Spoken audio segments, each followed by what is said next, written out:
Today's question, a very relevant question for every business who's trying to acquire more customers. It's a question about how do you decide which customer do you want to have. Advait, I get a lot of customers, a lot of patients who essentially sign up for my consultation. I offer online free consultation classes. But then, even if I ask for 100 rupees every month, no one signs up. It's a big issue for me.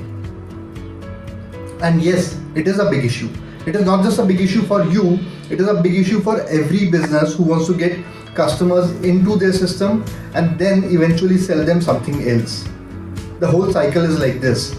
You get a customer in, you show them what you have, and then make them pay for it. That's a system that has been tried by a lot of businesses, and it works only on one condition. You have to choose your customers very carefully. Now, there are a set of customers who essentially are deal seekers.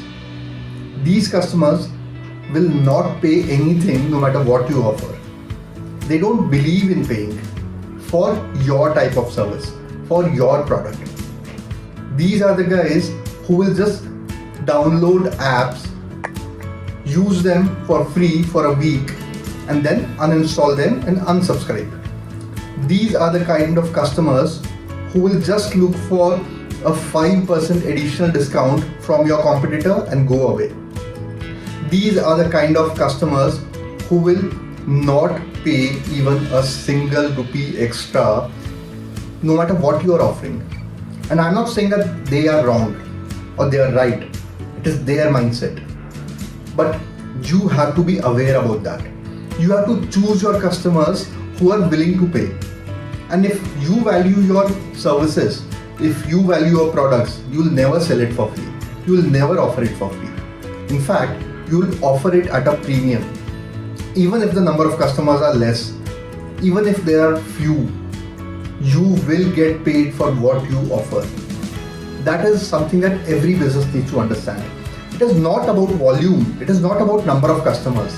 It is all about the amount of money that you can make. So do you want to work with a few premium customers or a large set of customers who don't pay?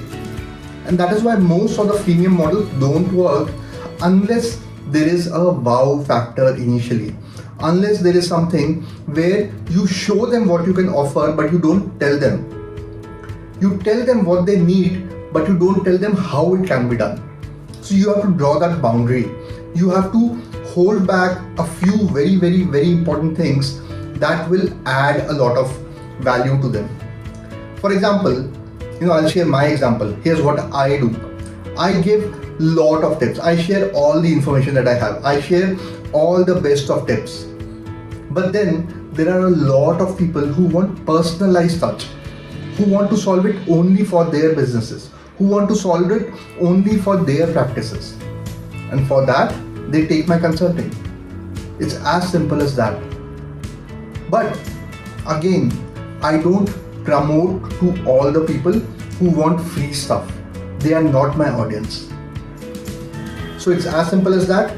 Implement that, and for more great innovative marketing tips that save you a lot of money, keep following.